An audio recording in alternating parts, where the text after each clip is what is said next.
सुप्रभात। जैसा कि हम लोगों ने पिछले वीडियो में देखा कि जूझ कहानी किस तरह हमारे लिए महत्वपूर्ण है और उसके प्रमुख बिंदु कौन कौन से हैं। लगभग हमने उस वीडियो में पूरी कहानी की एक समग्र व्याख्या आपके समक्ष प्रस्तुत की। अब यहाँ हम उसके प्रश्न उत्तर पर गौर करेंगे। एनसीईआरटी की जो पुस्तक है वितान, उस पुस्तक के निर्धारित जूझ पाठ में लगभग 6 महत्वपूर्ण प्रश्न हैं और मुझे लगता है कि उन 6 के 6 प्रश्नों को देखने के बाद बाकी कुछ शेष नहीं बचेगा। अगर किसी परीक्षा में उससे संबंधित अन्य प्रश्न भी पूछे जाएंगे तो इन 6 प्रश्नों के आधार पर, उसके उत्तर के आधार पर आप उनके उत्तर भी लिख पाएंगे। तो चलिए देखते हैं जूझ कहानी के प्रश्न एवं उत्तर। इस कहानी का जो पहला प्रश्न है वह है कि जूझ शीर्षक के औचित्य पर विचार करते हुए यह स्पष्ट करें कि क्या यह शीर्षक कथानायक की किसी केंद्रीय चारित्रिक विशेषता को उजागर करता है। ध्यान रहे कि इस कथा का नायक स्वयं लेखक है जिसका नाम आनंद है, और हम यह भी जानते हैं कि आनंद यानी लेखक की आत्मकथा का यह हिस्सा है। तो इस कहानी में बहुत सारे पात्र आए हुए हैं, लेकिन मुख्य पात्र स्वयं लेखक यानी आनंद है। मुख्य पात्र का अभिप्राय यह होता है कि वह किसी कथा को, किसी कहानी को प्रारंभ से खींचते हुए अंत तक ले जाता है। मतलब यह हुआ कि अगर उस कहानी से उस खास पात्र को हम खींच लें तो कहानी की जो एक इमारत है वह धाराशायी हो जाएगी, वह पूरी की पूरी कहानी ढह जाएगी। इस कहानी में भी कुछ ऐसा ही है। कहानी का प्रारंभ आनंद के साथ होता है जो इस कथा का नायक है, और अंत भी उसी के साथ होता है। इस कहानी में जो अन्य पात्र भी आते हैं तो वे किसी न किसी रूप में आनंद के सहयोगी पात्र के रूप में आते हैं। मतलब यह कि उन तमाम चरित्रों के माध्यम से आनंद का चरित्र और व्यक्तित्व और ज्यादा समग्रता और संपूर्णता में हमारे सामने उभर कर आता है। इसलिए इस कहानी का नायक और केंद्रीय पात्र आनंद है। प्रश्न यह था कि यह कहानी उसके किसी केंद्रीय चारित्रिक विशेषता को उजागर करती है या नहीं। बात साफ है कि जूझ कहानी का जो केंद्रीय पात्र है वह आनंद है, और इस कहानी के प्रारंभ से ही वह अपना संघर्ष प्रारंभ करता है, और उसका वह संघर्ष विद्यालय जाने के लिए है, शिक्षा ग्रहण करने के लिए है। उसके संघर्ष में कई सहयोगी तत्व के रूप में अलग अलग चरित्र आते हैं, और अंततः इसमें वह सफल होता है। मतलब यह कि पूरी कहानी के दरमियान आनंद हमें जूझता हुआ, संघर्ष करता हुआ दिखता है। इस नाते हम यह कह सकते हैं कि नायक की जो केंद्रीय चारित्रिक विशेषता है वह उसका संघर्ष है, उसमें जूझने की प्रवृत्ति है। यह पहली बात हुई। जो इसमें दूसरी महत्वपूर्ण बात है कि जूझ शीर्षक के औचित्य पर विचार करें। मैं यहां यह स्पष्ट करना चाहूंगा कि किसी भी कहानी के शीर्षक के निर्धारण के लिए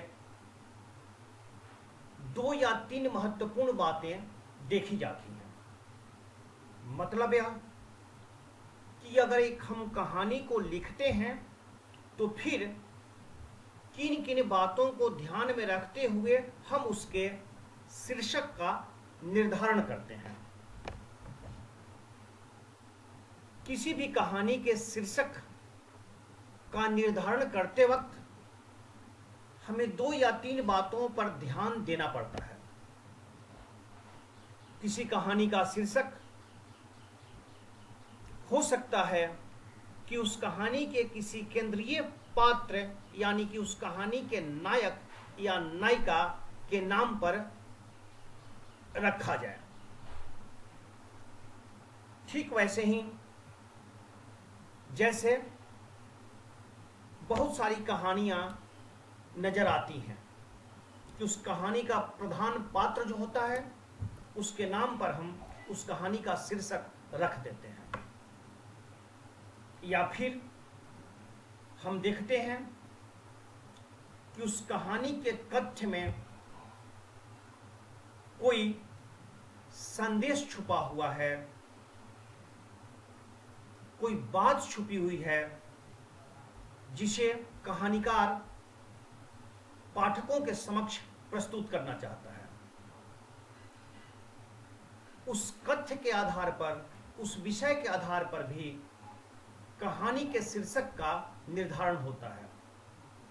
यहां पर जूझ शीर्षक मुख्य पात्र यानी नायक की मुख्य प्रवृत्ति है, और उसकी इस विशेष या केंद्रीय प्रवृत्ति को ध्यान में रखते हुए इस कहानी का शीर्षक जूझ दिया गया है।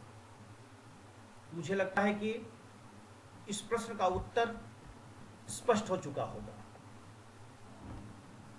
कि किस तरह जूझ कहानी के नायक की केंद्रीय चारित्रिक विशेषता संघर्ष है यानी जूझना है, और फिर जूझ का औचित्य क्या है। हमने इसे विस्तार से उत्तर में आप देख रहे हैं कि यहाँ इस लाल रंग में और फिर यहाँ नीले रंग में इसका उत्तर दिया गया है। आप इसे भी एक बार पढ़ेंगे, एक बार देखेंगे तो मुझे लगता है कि ये बात और स्पष्ट हो जाएगी। उन्हीं बातों को जो मैंने अभी आपके समक्ष रखा उसी को यहां अंकित किया गया है।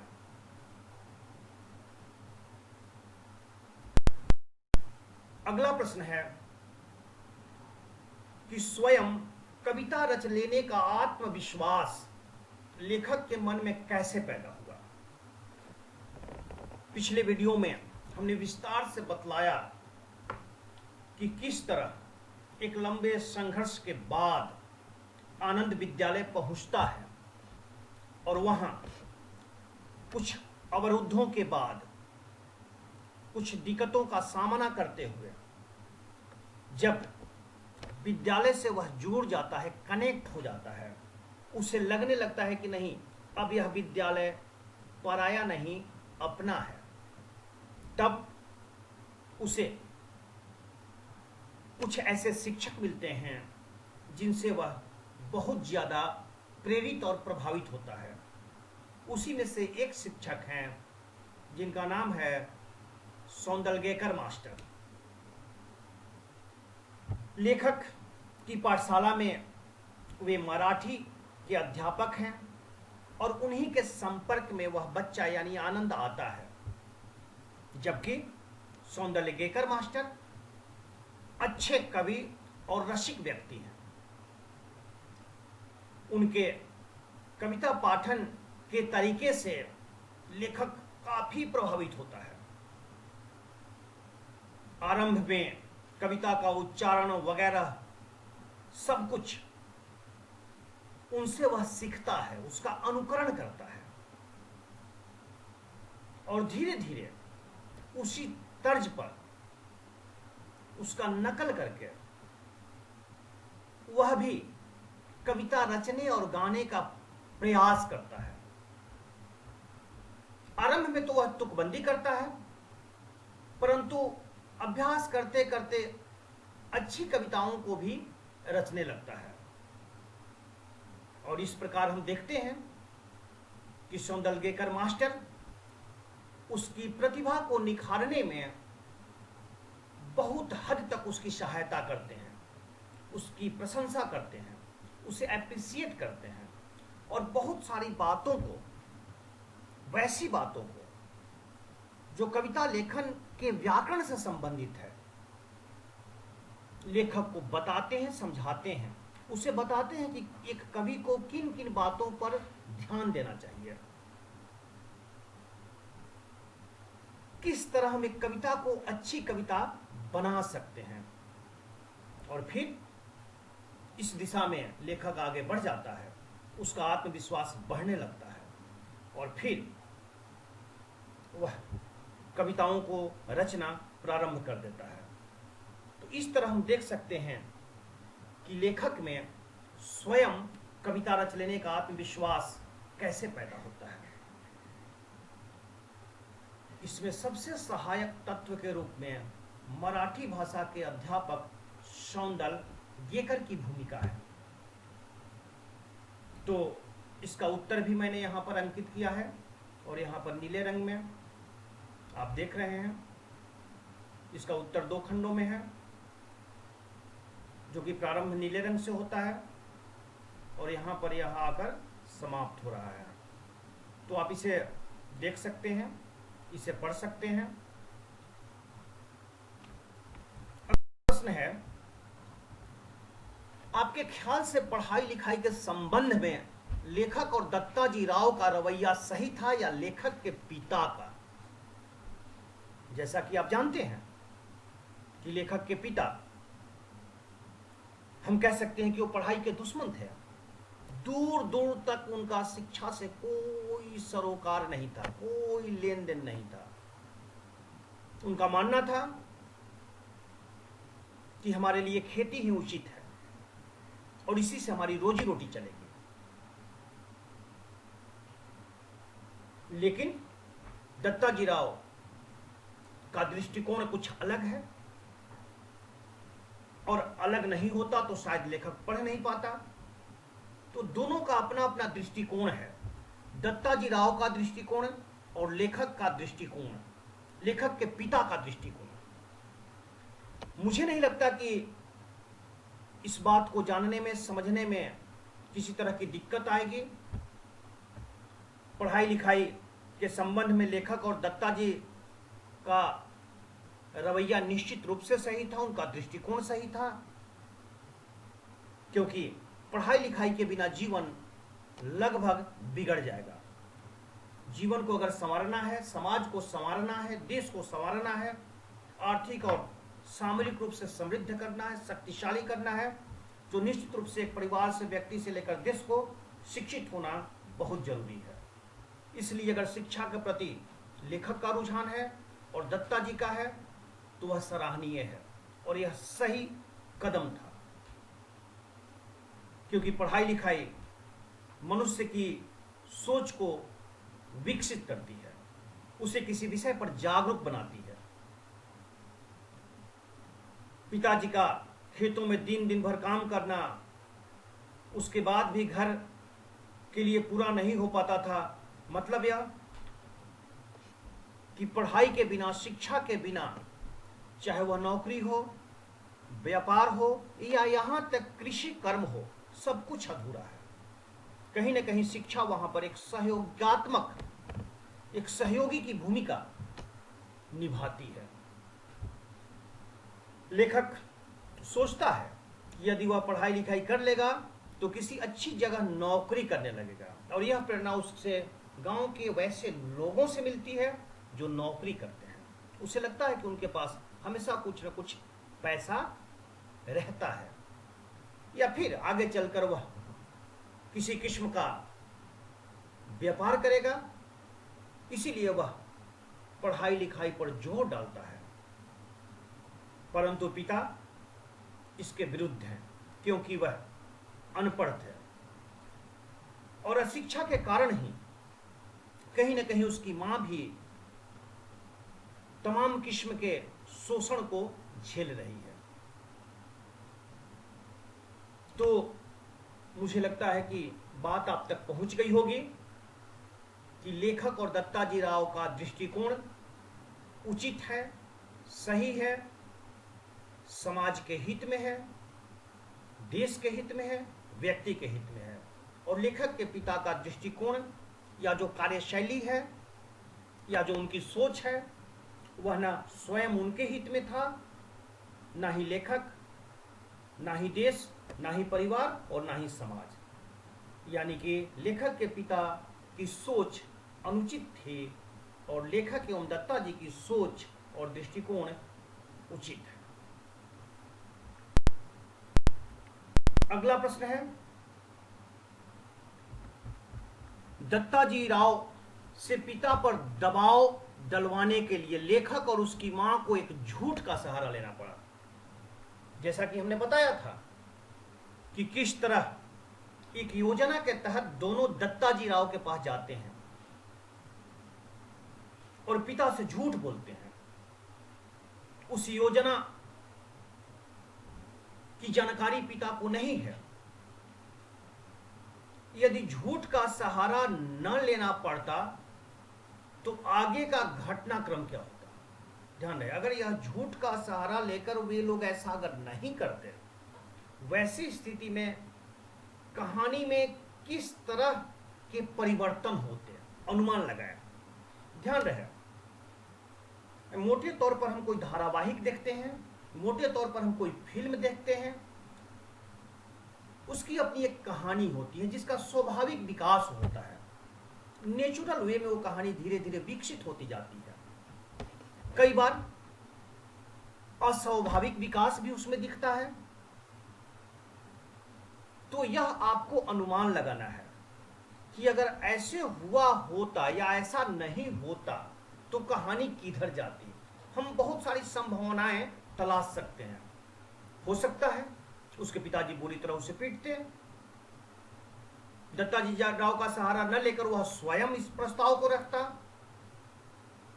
तो पता चला कि उसकी पढ़ाई लिखाई पूरी बिगड़ जाती। हो सकता है कि उससे बुरी तरह से पीटा जाता, हो सकता है कि वो घर छोड़कर कहीं बाहर चला जाता, हो सकता है कहीं भाग जाता, हो सकता है कि कहीं बड़े शहर में चला जाता, उसके जीवन में कुछ और बदलाव आते, हो सकता है बहुत छोटा आदमी बन जाता, हो सकता है कि बहुत बड़ा आदमी बन जाता, जैसे हम फिल्मों में देखते हैं।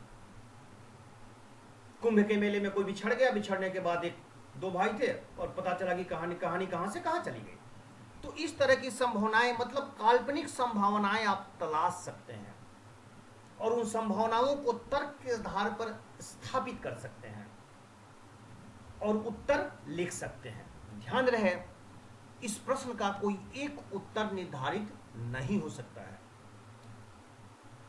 अपनी अपनी कल्पनाशीलता के आधार पर आप उस कहानी को एक नया मोड़ पर ले जाकर खड़ा कर सकते हैं, नई दिशा में ले जा सकते हैं। बावजूद इसके, एक जो मोटा खाका है इस उत्तर का, वो मैंने आपके समक्ष प्रस्तुत किया है कि दबाव डालने के लिए लेखक और उसकी मां ने झूठ बोला। यदि इस झूठ का सहारा न लिया होता तो हो सकता है स्थिति बिल्कुल पलट जाती, हमारे सामने यह कहानी नहीं होती, एक लेखक का जन्म नहीं हुआ होता, उसके अंदर का जो बैठा हुआ कवि या लेखक था वह वहीं पर मर चुका होता, लेखक हमारे सामने नहीं होता और लेखक एक आम किसान, एक आम मजदूर के रूप में अपना जीवन जीता होता, आगे बढ़ता रहता, उसकी प्रतिभा व्यर्थ हो जाती, वह अनपढ़ ही रह जाता। अब उसकी मां की एक झूठ ने उसके जीवन की दिशा बदल दी। तो बेहतर है यह झूठ, यह परिवार के हित में है। कई बार हम कहते हैं कि नहीं, झूठ नहीं बोलना चाहिए। ठीक है, झूठ नहीं बोलना चाहिए, लेकिन अगर किसी झूठ को बोलने से किसी का जीवन बदल जाए, किसी का जीवन बेहतर हो जाए, किसी की जान बच जाए, किसी का कल्याण हो जाए, तो मुझे लगता है कि उस झूठ को बोलने में किसी किस्म का पाप नहीं है, पश्चाताप नहीं होना चाहिए। हो सकता है कि कोई व्यक्ति आए और आप मेरे सामने खड़े हैं, कहे कि यह बच्चा कौन है, आप क्या यही बच्चा है क्या, इसका नाम राकेश है क्या, इसका नाम मोहन है क्या, और पता चला कि जैसे ही मैं मोहन बताऊं वो आपको मार डालेगा, तो निश्चित रूप से मुझे वहां झूठ बोलना चाहिए कि नहीं, ये मोहन नहीं, ये सोहन है। क्यों? क्योंकि मेरी एक झूठ उस बच्चे की जान बचा सकती है, उस बच्चे को जीवन दे सकती है। तो इस तरह झूठ का सहारा लेकर अगर लेखक के भविष्य का निर्माण किया गया इस कहानी में, तो यह झूठ पाप नहीं है, बल्कि इस झूठ को हम सत्कर्मों में रख सकते हैं, अच्छे कर्मों में रख सकते हैं। तो मुझे लगता है कि मेरी बात आप तक पहुंच गई होगी कि किस तरह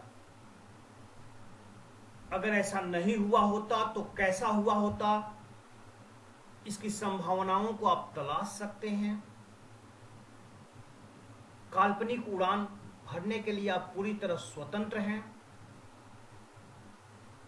आप उसे तर्क के आधार पर स्थापित कर इसका उत्तर लिख सकते हैं। बावजूद इसके जो हमने एक खाका आपके समक्ष उत्तर का प्रस्तुत किया है, उसे भी आप देख सकते हैं, गौर कर सकते हैं, उसमें कुछ और जोड़ सकते हैं, कुछ उसमें से घटा भी सकते हैं।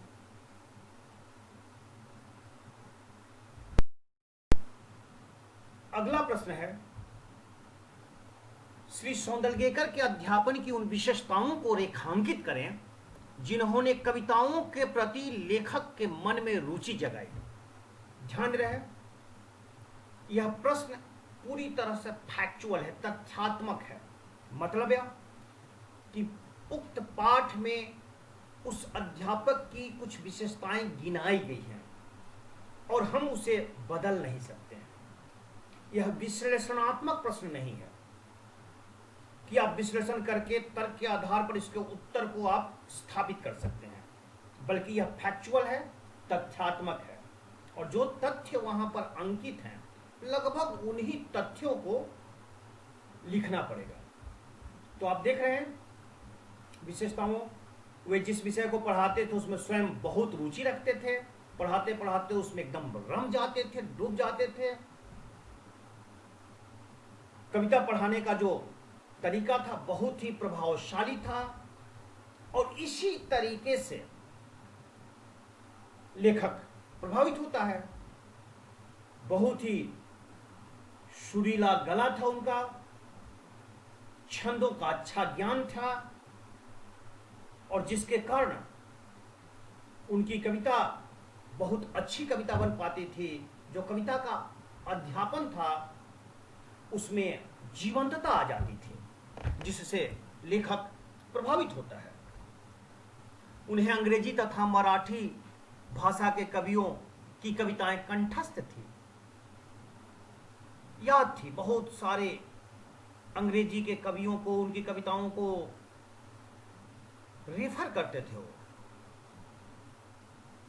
उन्हें कविता पढ़ाने के दरमियान उद्धृत करते थे, चाहे वो मराठी भाषा के हो चाहे अंग्रेजी भाषा के। पहले वे स्वयं गाते थे तथा बाद में छात्रों को याद करवाते थे, और उनका उद्देश्य होता था, यह प्रयास होता है कि बच्चों की रुचि उसमें बढ़े। और स्वयं कवि भी थे, अच्छी कविताएं लिखते थे,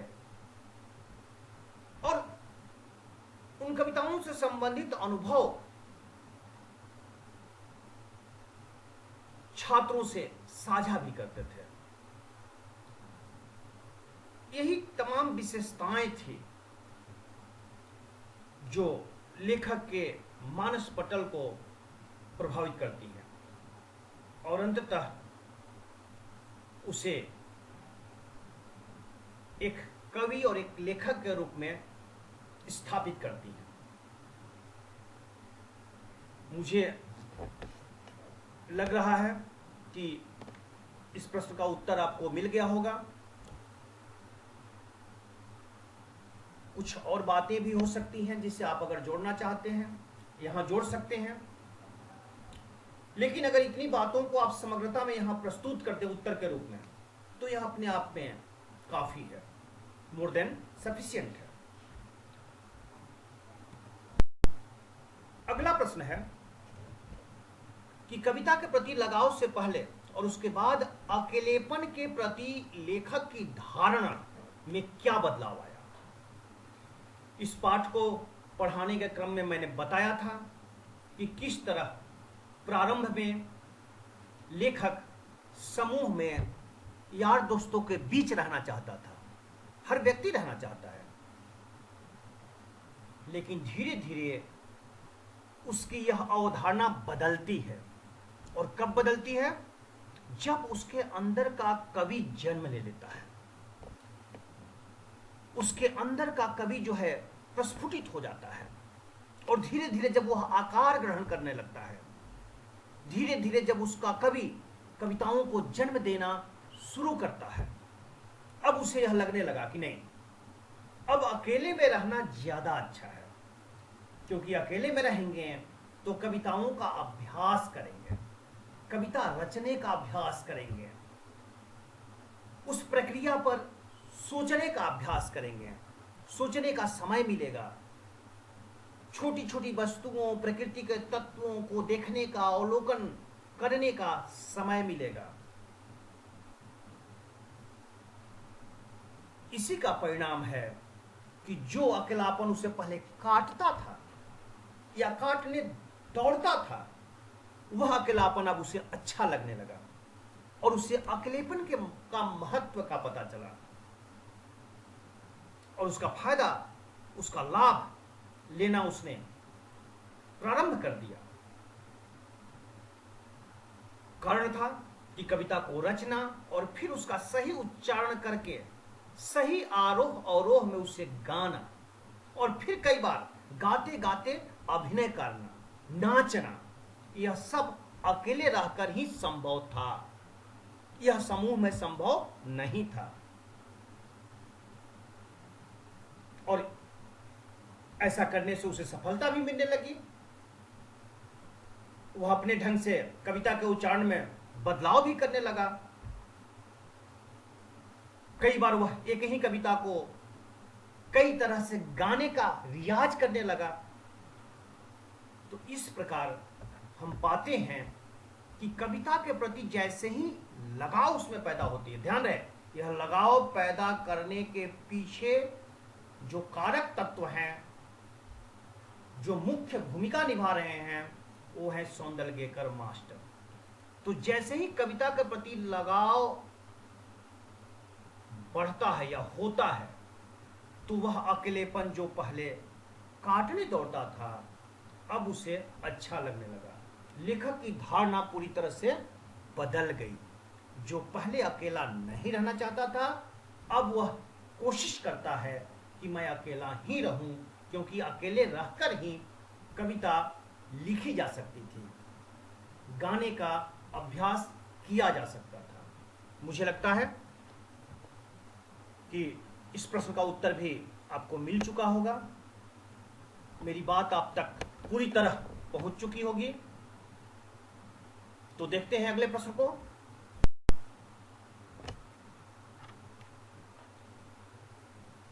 ये लगभग 6 प्रश्न जो थे, जो एनसीईआरटी वितान पुस्तक है उसमें अंकित थे। हो सकता है कि बहुत सारी जगहों पर कई भिन्न भिन्न पुस्तकें अलग अलग प्रकाशनों की निकलती हैं, उसमें कुछ और प्रश्न होंगे जो समाहित किए जाते हैं, छोटे छोटे प्रश्न, उन्हीं को तोड़ मरोड़ कर वहां पेश किया जाता है। मुझे लगता है कि जिन 6 प्रश्नों की चर्चा हमने की, अगर इसे आपने गौर से देखा, सुना या समझा होगा तो बाकी जो भी प्रश्न इस पर आधारित आएंगे, चाहे छोटे प्रश्न हो या बड़े प्रश्न हो, आप उनका भी उत्तर लिख सकते हैं। मुझे पूरा विश्वास है कि इसे देखने के बाद आप उन तमाम प्रश्नों के भी उत्तर देने में सक्षम होंगे। इन्हीं शब्दों के साथ मैं आपसे विदा लेता हूं। बहुत बहुत धन्यवाद।